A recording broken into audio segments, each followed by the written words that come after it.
सभी लोगों के दर्शन हो गए हैं। बहुत अच्छे दर्शन हुए हैं। बाबा बिल्कुल क्लियर है एकदम, हम लोग को बिल्कुल नजदीक से देख रहे हैं।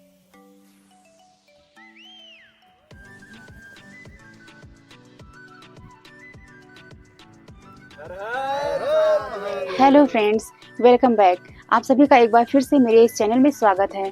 तो फ्रेंड्स, जैसा कि आप जानते हैं कि हम लोग कल ओम पर्वत के दर्शन कर चुके थे और रात में हम लोगों ने गूंजी में स्टे किया था और इस समय बज रहे हैं सुबह के 6 और हम लोग जाने वाले हैं आदि कैलाश के दर्शन करने के लिए। तो वीडियो में एंड तक बने रहिएगा और हम लोग आपको अपडेट देते रहेंगे। तो फ्रेंड्स, जैसा भी हो आप कमेंट करके हमें ज़रूर बताइएगा। तो गूंजी में एक खूबसूरत सुबह हो चुकी है। हम सब ने बढ़िया गर्मा गर्म पोहे का नाश्ता कर लिया है और अब पूरी फैमिली के साथ निकल पड़े हैं आदि कैलाश के दर्शन के लिए। सामने देखिए ये खूबसूरत वादियां, घुमावदार रास्ते और पहाड़ों की ये ताज़ी हवा सफर को और भी यादगार बना रही है। दिल में एक अलग ही उत्साह है भोलेनाथ के दर्शन का। तो आगे का सफर कैसा रहता है यह जानने के लिए जुड़े रहिए हमसे और प्लीज वीडियो को एंड तक जरूर देखिएगा बिना स्किप किए हुए। हर हर महादेव। और ये देखिए ऊंचे ऊंचे देवदार के पेड़ और ये घुमावदार रास्ते किसी हसीन ख्वाब जैसे लगते हैं।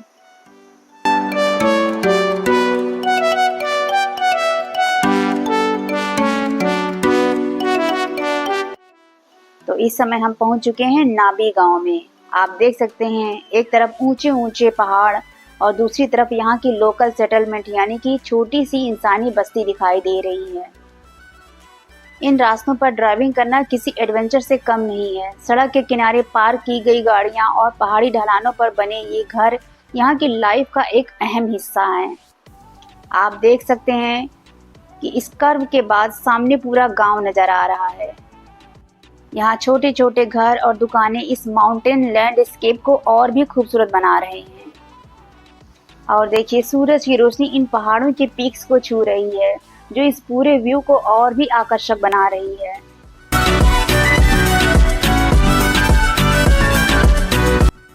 और ये देखिए यहाँ कदम कदम पर रोमांच है और हर मोड़ पर एक नया विहंगम नजारा है। आप देख सकते हैं प्रकृति का वो रौद्र और खूबसूरत रूप जिसे देखने के लिए दुनिया तरसती है। एक तरफ आसमान छूती विशालकाय चट्टानें और दूसरी तरफ खतरनाक संकरे रास्ते और नीचे बहती ये कलकल करती पहाड़ी नदी। यहाँ की ठंडी हवाएं और चारों तरफ फैले ये हरे भरे देवदार के जंगल इस बात की गवाही दे रहे हैं कि हम इंसानी बस्ती से बहुत दूर और कुदरत के बिल्कुल करीब आ चुके हैं। और बादलों की ओट से झांकती वो सुंदर पहाड़ी चोटियां जो इस पूरे नज़ारे में चार चांद लगा रही हैं। यह रास्ता जितना खूबसूरत है उतना ही चुनौतीपूर्ण भी, लेकिन यही तो इस सफर का असली रोमांच है। और सामने देखिए सूरज की पहली किरणों से पहाड़ों का एक हिस्सा सोने की तरह चमक रहा है।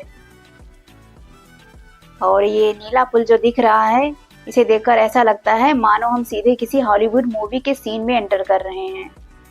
और धूप इन पहाड़ों पर ऐसे चमक रही है जैसे किसी ने इन पर सोना बिखेर दिया हो।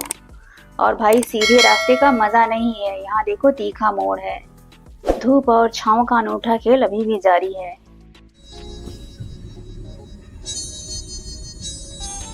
भाई साहब भेड़ बकरियों का पूरा काफिला चल पड़ा है। पहाड़ों की इन घुमावदार सड़कों पर इस तरह का लोकल ट्रैफिक मिलना भी अपने आप में एक अलग ही एडवेंचर है। और देखिए सफर कितना शानदार है। सामने जरा देखिए नज़ारा, आसमान को छूती ये बर्फीली चोटियां और ये खूबसूरत खाली सड़क। जब ऐसी राहें आपका इंतजार कर रही हूँ तो सफर का मजा दुगना हो जाता है। अब हम बढ़ रहे हैं पहाड़ की गहराइयों में, शहर के शोर शराबे से दूर। ऐसा लगता है जैसे कुदरत ने हमें खुद यहाँ बुलाया हो। और ये देखिए एक तीखा मोड़ आ गया है। ओहो, जरा इस धूप की चमक को तो देखिए जो सीधे पहाड़ों को चूमती हुई आ रही है। यही तो है इस सफर की असली जादूगिरी। हर मोड़ पर एक नया सरप्राइज मिलेगा। तो फ्रेंड्स, गूंजी को अलविदा कहकर अब हमारी गाड़ियाँ ऊपर आ चुकी हैं। और जरा बाईं तरफ देखिए पहाड़ों की गोद में बसा यह खूबसूरत नज़ारा। यह है महाभारत काल से जुड़ा ऐतिहासिक कुटी गांव। जी हाँ, वही गांव जिसका नाम माता कुंती के नाम पर पड़ा था। समुद्र तल से करीब 12,000 फीट से भी ज्यादा की ऊंचाई पर बसे इस आखिरी गांव को देखकर दिल खुश हो जाता है। यात्री अक्सर आदि कैलाश जाने से पहले यहाँ ठहरते हैं। चारों तरफ बर्फ से ढकी चोटियां और बीच में ये रंग बिरंगे घर। कुटी में ही हमें मेरठ के दो भाई मिले हैं जिनकी गाड़ी का टायर पंचर था और वो पिछले 2 दिनों से इस सुनसान जगह पर फंसे थे। जैसे ही उन्होंने मदद मांगी, हमने फौरन अपनी मशीन से उनका टायर ठीक कर दिया और गाड़ी स्टार्ट होते ही उनके चेहरे पर जो सुकून था वो देखने लायक था। और अब हम आ चुके हैं, सामने जो बर्फ की चोटियां देख रहे हैं ये है गणेश टॉप।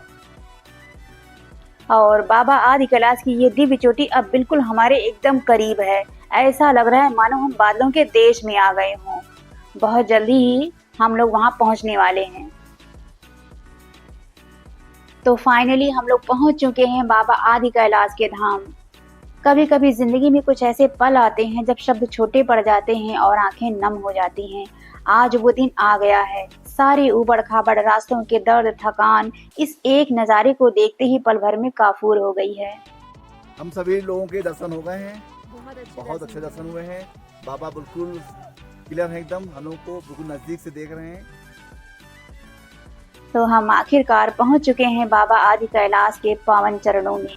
यहाँ की शांति सीधे हमारी आत्मा को छू रही है। हर हर महादेव। आदि कैलाश की जय, कैलाश पर्वत की जय। बहुत अच्छा लग रहा है बाबा। तो फाइनली हमारे दर्शन हो चुके हैं। बहुत ही अच्छा व्यू है यहाँ का। हमारे दर्शन बहुत ही अच्छे तरीके से हो गए हैं। आप देख सकते हैं पीछे आदि कैलाश के दर्शन आप भी घर बैठे करिए। हर हर महादेव। तो आदि कैलाश के दर्शन तो हमारे अच्छे से हो गए हैं और हम लोग यहाँ से जा रहे हैं गौरी कुंड के लिए। पैदल यात्रा है यहाँ से, हम लोग यहाँ पैदल चल रहे हैं और जाएंगे अब गौरी कुंड की यात्रा करेंगे। हर हर महादेव। यात्रा तो बड़ी कठिन है मगर भोलेनाथ की कृपा रही है, हम लोग यहाँ तक आ गए हैं और आगे चल रहे हैं गौरी कुंड तक। चलते हैं, देखते हैं वहाँ का क्या व्यू मिलता है। जैसा भी होगा आपको अपडेट देते चलेंगे। हर हर महादेव।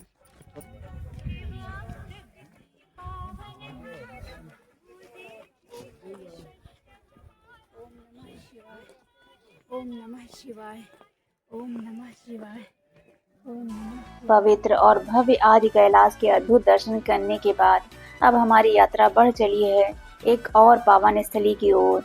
थकान चाहे जितनी हो, लेकिन मन में शिव नाम की गूंज और चेहरे की ये मुस्कान बताती है कि भोले बाबा की भक्ति में कितनी शक्ति है।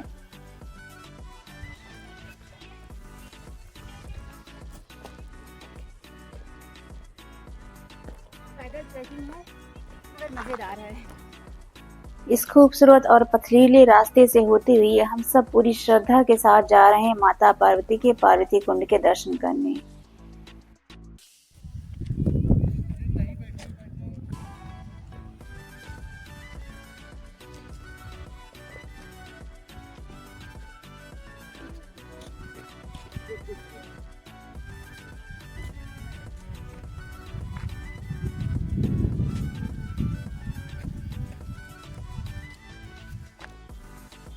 और जैसे जैसे हम लोग आगे बढ़ रहे हैं रास्ता और भी जादुई होता जा रहा है। सामने देखिए पुल दिख रहा है और पुल के उस पार जाते ही मंदिर आ जाएगा। थोड़ी ही देर में हम पहुंच जाएंगे।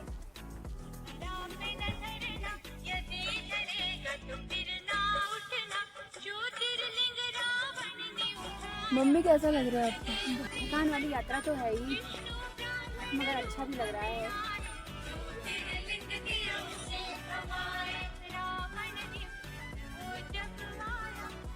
मंदिर तक आ गए, अब और एनर्जी आ गई है। तो लंबी चढ़ाई और भारी थकान के बाद आखिरकार हम पहुंच चुके हैं माता पार्वती के पार्वती कुंड के पास। और देखिए सामने आपको मंदिर दिख रहा होगा। यहाँ श्रद्धालुओं की भारी भीड़ देखकर रास्ते की सारी थकान पल भर में ही गायब हो गई। और जरा नजर घुमाकर ऊपर देखिए, ये नीले आसमान में तैरते बादल और बर्फ की चादर ओढ़े ये गगनचुंबी पहाड़। ऐसा लगता है मानो प्रकृति खुद इस पावन धाम की रखवाली कर रही हो।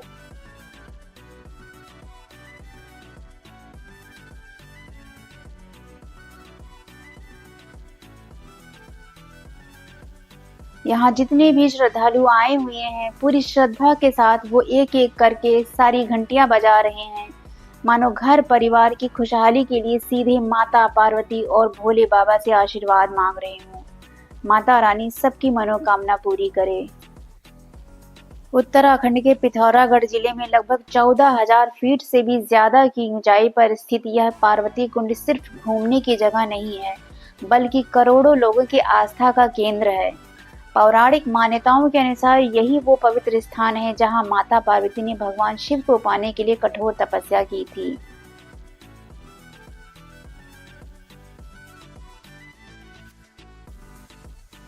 ये जो मंदिर आप देख रहे हैं, यहाँ आदि कैलाश की यात्रा पर आने वाले सभी भक्त माथा टेकते हैं और आशीर्वाद लेते हैं।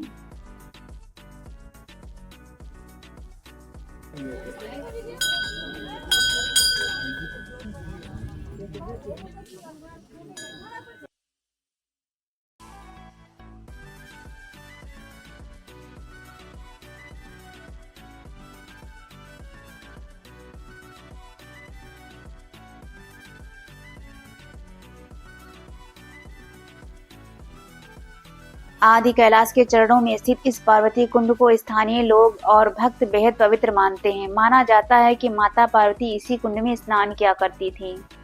हिंदू धर्म ग्रंथों के अनुसार जब समुद्र मंथन हुआ था, तब मंदराचल पर्वत को संभालने के लिए भगवान विष्णु ने विशाल कछुए का रूप धारण किया था।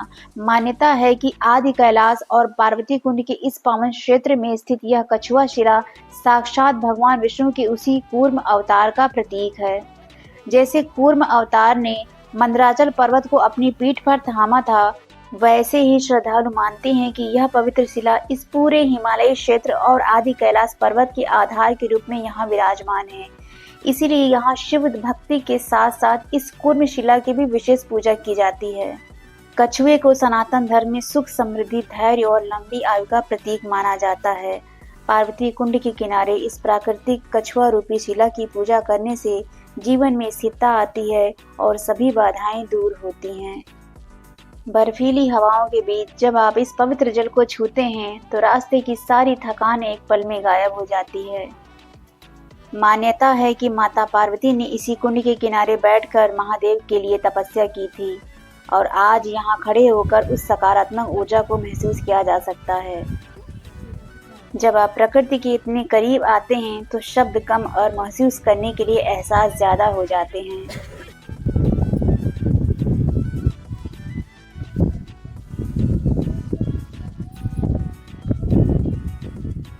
तो हमारे पार्वती कुंड के दर्शन हो चुके हैं।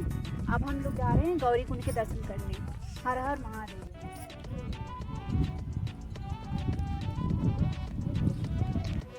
वैसे तो हमारा इरादा यहाँ से सीधे गौरी कुंड की तरफ जाने का था, लेकिन जैसा कि आप जानते हैं गौरी कुंड के दर्शन पाना बहुत ही कठिन है। रास्ता बेहद खड़ी चढ़ाई वाला और पथरीला है और रास्तों का पहला नियम यही है, अपनी सुरक्षा से समझौता नहीं। इसलिए हमने अपना प्लान थोड़ा चेंज कर लिया है और हम बढ़ रहे हैं एक अद्भुत जगह की तरफ, भीम की खेती। यहाँ पर हवा बहुत तेज चल रही है। मान्यता है कि महाभारत काल में पांडवों के अज्ञातवास के दौरान महाबली भीम ने इस सुदूर घाटी में खेती की थी। इस ऊंचाई पर पहाड़ों के बीच यह समतल और अनोखी जगह देखना अपने आप में एक जादुई एहसास है। आखिरकार तमाम मुश्किलों को पार करते हुए हम पहुंच चुके हैं भीम की खेती। पहाड़ों के बीच छुपी ये जादुई जगह और ये छोटा सा कुंड देखकर रास्ते की सारी थकान एक पल भर में गायब हो गई। यह जो सामने आप तालाब देख रहे हैं ना, इसे ही धान की खेती कहा जाता है। मान्यता है कि इसे महाबली भीम ने बोया था। सबसे अनोखी बात तो यह है कि इस खेती को कोई सींचने या उगाने नहीं आता। ये धान यहाँ खुद ब खुद हर साल उगता है। भीम ने महाभारत काल में जो किया उसका असर आज भी दिख रहा है। तो पहाड़ों की खूबसूरती जितनी लुभावनी होती है, सफर कभी कभी उतना ही डरावना और चुनौतीपूर्ण हो जाता है। ऊंचाई पर ऑक्सीजन का लेवल बहुत ही कम था। मेरी तबीयत अचानक बिगड़ने लगी। हम पोर्टेबल ऑक्सीजन सिलेंडर साथ ले गए थे। वो मेरे लिए किसी जीवन दान से कम नहीं था। एक एक सांस के लिए संघर्ष करते हुए आखिरकार थोड़ी राहत मिली। तो फ्रेंड्स, ऊंचाई वाले ट्रक पर जब भी जाएं, ऑक्सीजन सिलेंडर और ज़रूरी दवाइयां अपने पास रखना कभी ना भूलें। जान है तो जहान है।